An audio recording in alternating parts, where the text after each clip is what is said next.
बज रहे हैं, आज सुबह देख रहे हैं आप, आपके साथ मैं हूं अर्पिता आर्या। हरियाणा के सोनीपत से दोहरे कत्ल का बेहद दर्दनाक मामला सामने आया। महिला रेसलर निशा और उसके भाई की गोली मारकर हत्या कर दी गई। हत्या का आरोपी 21 की रेसलर निशा का कोच पवन और उसका साथी सचिन है। दोनों ही फरार हैं। वहीं फायरिंग में निशा की मां धनपति भी जख्मी है, जिनका इलाज पीजीआई रोहतक में चल रहा है। वारदात को गांव हलालपुर में सुशील कुमार के नाम से बनी एकेडमी में अंजाम दिया गया। आरोप ये कि पवन निशा के साथ छेड़खानी करता था और इसका विरोध करना ही हत्या की वजह बन गया।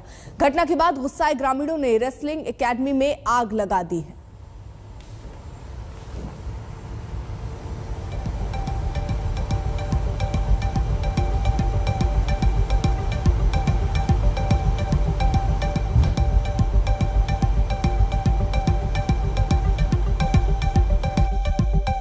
हालांकि सोनीपत से दोहरे कत्ल का बेहद दर्दनाक मामला सामने आया। महिला रेसलर निशा और उसके भाई की गोली मारकर हत्या की गई है और हत्या का आरोपी निशा का कोच पवन और उसका एक साथी बताया जा रहा है। दोनों ही अभी फरार हैं। पुलिस उनकी तलाश कर रही है। वहीं फायरिंग में निशा की मां भी जख्मी हुई, उनका इलाज अस्पताल में चल रहा है।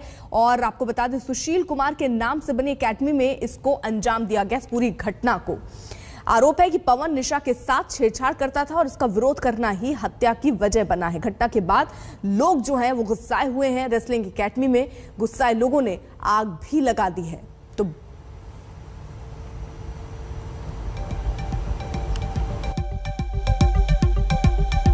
लड़के सूरज की मौका पर मौत हो गई थी। जो धनपति की स्टेटमेंट ली है उस पर उनके खिलाफ सख्त कार्रवाई की जा रही है। ये शिकायत इन्हें दी है भाई पवन कोच ने अपने साथियों के साथ मिलकर जो मेरे लड़के सूरज व निशा को गोलियां मारी और धनपति को भी गोली लगी हुई है। ये पवन कोच था जो लड़की के साथ गलत हरकत या छेड़खानी वगैरह करता था। शिकायत में इन्होंने ये दिया जी। कारण कुछ नहीं पता चला, बस चाची ने नुआ बताइए वो गलत नजर रखा करता है कोच। हाँ कोच किया बताओ, हमने तो कि बेराम थे कोना का किया बताओ, कोच ने चलाई है। निशा और सूरज के पिता दयानंद ने आज तक से बातचीत में कोच पवन को बेहद चौंकाने वाले उसको लेकर खुलासे किए। उनके मुताबिक उन्होंने भी निशा के साथ छेड़खानी की बात सुनी थी। निशा को नामी पहलवान बनाने के नाम पर पवन उनसे 3.5 लाख रुपए भी ऐंठ चुका था। हमारे साथ दयानंद जी हैं, निशा के पिता। सर, कुछ पता लगा है अभी तक क्या हुआ है? नहीं, अभी तक कोई पता नहीं लगा है। पुलिस का क्या कहना है? पुलिस कार्रवाई कर रही है। अभी कहाँ तक कार्रवाई पहुंची, इतना जल्दी तो ऐसे कांड करके जो जाएगा इतना जल्दी तो पकड़ में आएगा नहीं। वो तो हम खुद पुलिस महकमे के आदमी हैं। आप लोगों को ये यकीन है कि कोच जो है, लोगों ने देखा है कोच जो पवन है? मैं बता रहा हूँ कोच ने किया है पक्का, क्योंकि मिसिज बोल रही, मेरी मिसिज को गोली मारी है उसके कोच में। और कोच से अकेले कोच का काम नहीं है जी। अकेला कोच ऐसे इतनी गोलियां कैसे मार देगा? भाग करके मेरा लड़का कम से कम 500 मीटर भागया है, नहर क्रॉस किया है, नहीं था वैसे। और ये तो मेरे चाचा जी वगैरह ये सब बैठे हुए हैं, पूरा गांव जानता है कि वो ऐसे कि अपने घर से मतलब अपने घर में ही रहता था। उसको भी क्यों मारे ये मेरी समझ में तो आता नहीं। तो एक आदमी तो हो नहीं सकता जी।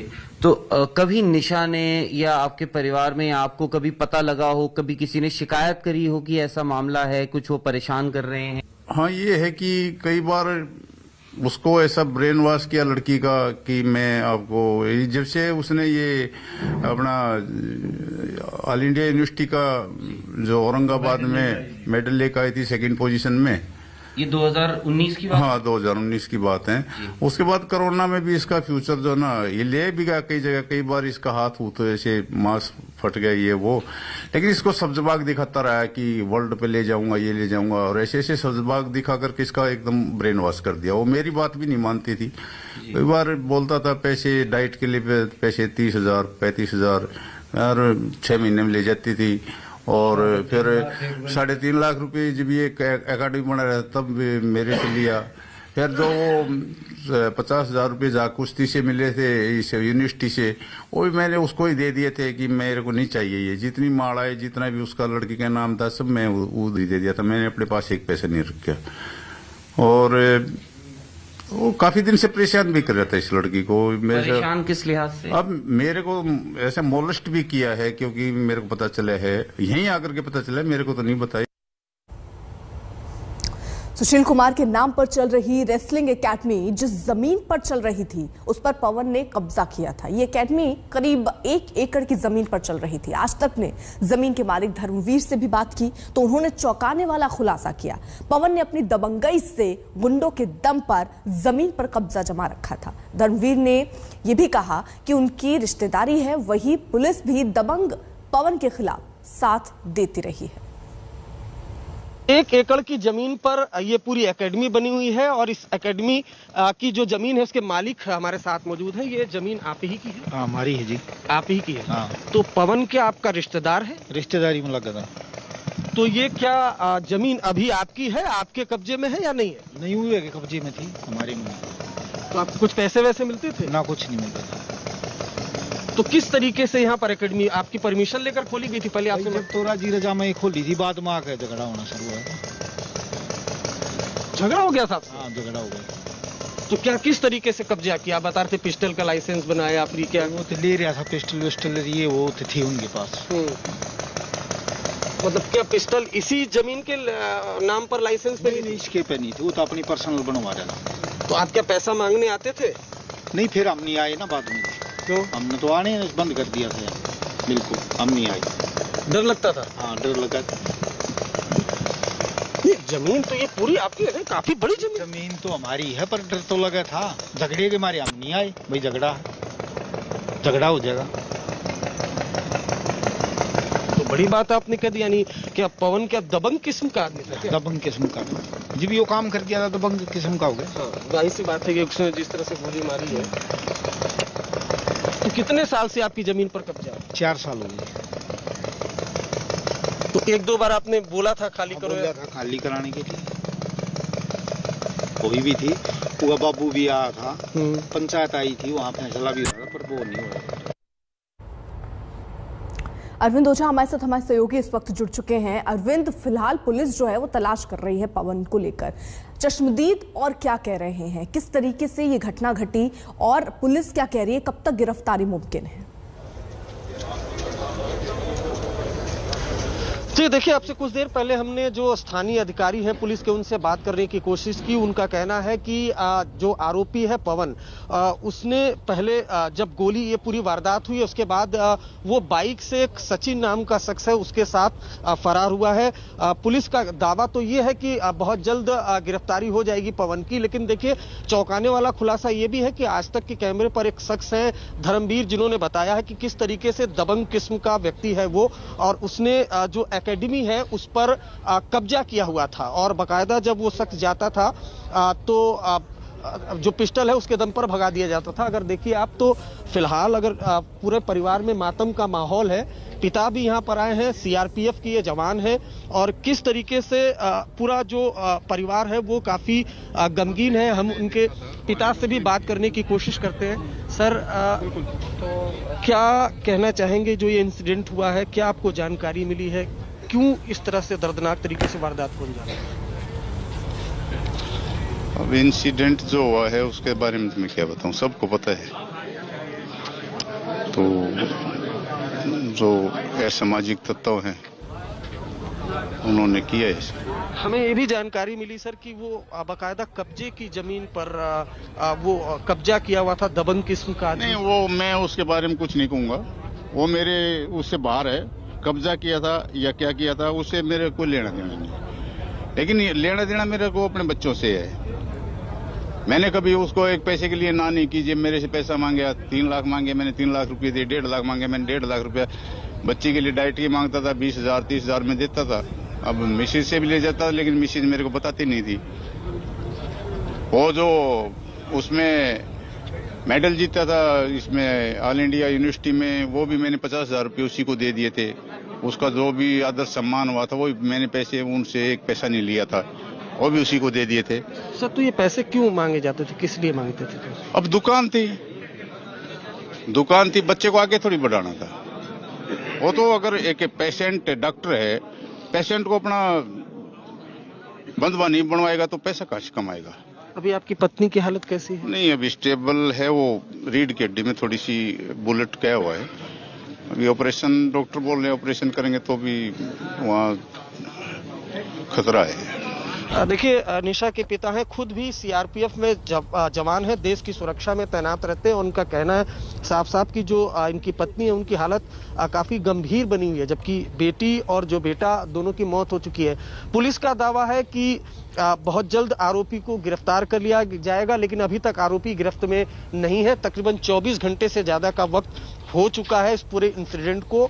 और जो खुलासा हुआ, देखिए सुशील कुमार के नाम से ये पूरी एकेडमी चल रही थी। जो पूरी दीवार है, जो पूरी एकेडमी है, उसमें सुशील कुमार के पोस्टर लगे हुए हैं और खुद भी एकेडमी वो विवादों में है। कैमरे के सामने शख्स ने खुलासा किया है। फिलहाल जो पवन है वो फरार चल रहा है। पुलिस की लगातार छापेमारी चल रही है। और वहीं अगर गांव की बात की जाए तो गांव में काफी ज्यादा गुस्सा है इस इंसिडेंट के बाद। आपने तस्वीरें भी देखी कि किस तरीके से जो ठीक है अरविंद, आप नजर बनाए रखिए, पल पल की अपडेट हम आपसे लेते रहेंगे। बढ़ रहे हैं आगे, बात कांग्रेस नेता सलमान खुर्शीद की किताब पर उठे विवाद की कर लेते हैं। सलमान खुर्शीद की किताब सनराइज ओवर अयोध्या के एक चैप्टर पर विवाद अब शुरू हुआ है। आरोप है कि इस किताब में खुर्शीद ने हिंदुत्व के मौजूदा रूप की तुलना आईएसआईएस और बोको हरम जैसे आतंकी संगठनों से करती है। हालांकि आज तक से एक्सक्लूसिव बातचीत में सलमान खुर्शीद ने कहा कि जो लोग हिंदू धर्म को नहीं समझते उनसे वो बहस नहीं करते। ऐसे दौर में जब देश की सियासत में हिंदुत्व के प्रतीक हावी हैं, बीजेपी को टक्कर देने के लिए कांग्रेस और दूसरे दल के नेता खुद को असली हिंदू साबित करने में जुटे हुए हैं। कांग्रेस नेता और पूर्व केंद्रीय मंत्री सलमान खुर्शीद नया विवाद छेड़ते नजर आ रहे हैं। ये सलमान खुर्शीद की किताब सनराइज ओवर अयोध्या का पेज नंबर 113 है। चैप्टर है सैफरन स्काई यानी भगवा आसमान। इसमें एक जगह खुर्शीद ने लिखा है, हिंदुत्व के एक मजबूत संस्करण के द्वारा साधु संतों के सनातन धर्म और शास्त्रीय हिंदुत्व को किनारे लगा रहा है। हर तरह से ये राजनीतिक संस्करण हाल के वर्षों के आईएसआईएस और बोको हरम जैसे जिहादी इस्लामी संगठनों जैसा है। कल दिल्ली में पूर्व केंद्रीय मंत्री पी चिदम्बरम और दिग्विजय सिंह की मौजूदगी में सलमान खुर्शीद के किताब की लॉन्चिंग हुई और तुरंत विवाद भी शुरू हो गया। बीजेपी आईटी सेल के अगवा अमित मालवीय ने ट्वीट किया, कांग्रेस के सलमान खुर्शीद ने अपनी नई किताब में लिखा है, हिंदुत्व आईएसआईएस और बोको हरम जैसे जिहादी इस्लामिक ग्रुप की तरह है। उनसे और क्या उम्मीद करें, जिनकी पार्टी ने मुस्लिम वोट पाने के लिए भगवा आतंक जैसे जुमलों को रचा। लेकिन आज तक ने जब इस विवाद पर सलमान खुर्शीद से पूछा तो देखिए उनका जवाब। चैप्टर है सैफरन स्काई, उसके अंदर सनातन धर्म का, हिंदुत्व का, बोको हराम का आपने जिक्र किया। उसके ऊपर काफी तीखी प्रतिक्रिया जो है दूसरी तरफ से भी आई है। जो हिंदुइज्म नहीं जानता है वो तीखी प्रतिक्रिया करेगा, और जो हिंदुइज्म नहीं जानता है, हिंदू धर्म के बारे में नहीं जानता है या जो इस्लाम को नहीं समझता है, उससे क्या बहस करेंगे। बुक लॉन्चिंग में दिग्विजय सिंह भी मौजूद थे। उन्होंने हमेशा की तरह बीजेपी पर निशाना साधा। अरे जनाब, 500 साल के मुगलों और मुसलमानों के राज में हिंदू धर्म को कुछ नहीं बिगड़ा, कोई खतरा नहीं हुआ। ईसाइयों के राज 150 साल के राज में हमारा कुछ नहीं बिगड़ा, तो अब हिंदू धर्म को खतरा किस बात का है। सलमान खुर्शीद की किताब ऐसे वक्त में आई है जब कुछ महीने बाद ही यूपी में चुनाव है। ऐसे में सलमान खुर्शीद की किताब कहीं सेल्फ गोल साबित न हो जाए। सुप्रिया भारद्वाज, दिल्ली, आज तक। फिलहाल रुक रहे एक छोटे से ब्रेक के लिए, आप देखते रहिए आज तक। केंद्र सरकार आज मां अन्नपूर्णा देवी की मूर्ति उत्तर प्रदेश सरकार को सौंप रही है और ये मूर्ति 100 साल पहले काशी से चोरी हो गई थी और कनाडा के एक विश्वविद्यालय में थी। मोदी सरकार ने कनाडा सरकार से बातचीत करके इस मूर्ति को दोबारा हासिल किया है। दिल्ली में हो रहे कार्यक्रम में केंद्र सरकार और उत्तर प्रदेश सरकार के कई मंत्री मौजूद हैं। यूपी सरकार मां अन्नपूर्णा की मूर्ति को एक यात्रा के जरिए उत्तर प्रदेश के 19 जिलों से होते हुए काशी ले जाएगी। मोहित शर्मा हमारे सहयोगी इस वक्त जुड़ चुके हैं और अपडेट के साथ। मोहित, क्या रूट है और किस तरीके की तैयारियां हैं? चुरा ली गई थी अपात्र तरीके से।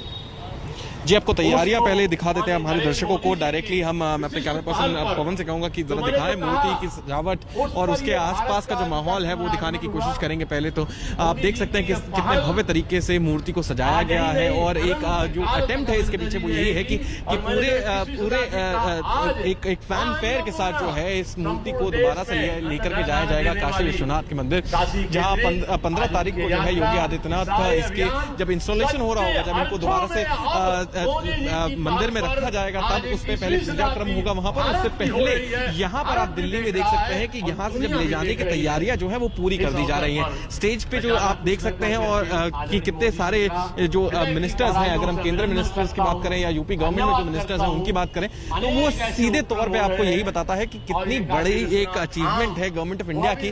कैनेडियन गवर्नमेंट से बात करके बाकायदा इस मूर्ति को वापस रिट्रीव किया गया है। 100 साल के बाद ये जो मूर्ति है मां अन्नपूर्णा देवी की से वापस लाया गया है। और जो इसके पीछे का एक पूरा आइडिया यही है कि न केवल ये एक रिलीजियस जीत है इंडिया की, बट एक इंटरनेशनल विन भी इसे कहा जा सकता है, क्योंकि करीबन 1913 में जो मूर्ति है ये गायब हुई थी उत्तर प्रदेश के वाराणसी से, और अब जब फाइनली इसको वापस यहाँ से लेके जाया जाएगा तो आप समझ सकते हैं कि क्या हर्ष उल्लास के साथ इस मूर्ति को वेलकम किया जाएगा काशी विश्वनाथ में। आप देख सकते हैं कि केंद्रीय मंत्री जो है अमरिंदर पांडे अभी बात भी कर रहे हैं इसके बारे में और बताने की कोशिश कर रहे हैं कि कितने भव्य आज का दिन है कि वापस ऐसी मूर्ति जो है वो वापस आई है।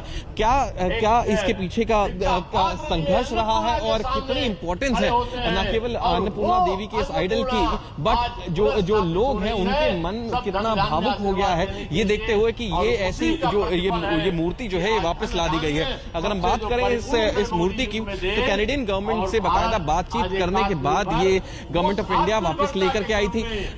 ये 2020 में नवंबर में जो है प्रधानमंत्री ने अपने मन की बात में ही स्पष्ट कर दिया था कि मां अन्नपूर्णा देवी की ये जो मूर्ति है ये वापस आएगी, ये इंडिया आने वाली है और इसको पूरे इज्जत के साथ इसे दोबारा स्थापित किया जाएगा काशी विश्वनाथ के मंदिर में। और आइडिया यही रहा है तब से कि जब ये मूर्ति आएगी, जब इसकी स्थापना हो रही होगी, तो इसे दिखाने का जो पूरा जो है कि जिस भव्य रूप से जिसकी इनकी पूजा होती है, जिस भव्य रूप से इनके जो लोगों में जो जितनी खुशी है, वो सारी चीजें दिखाने की कोशिश भी एक तरीके से करी गई है। आप देख सकते हैं जो पूजा पाठ का जो कार्यक्रम है वो पूरी तरह से लगा हुआ है।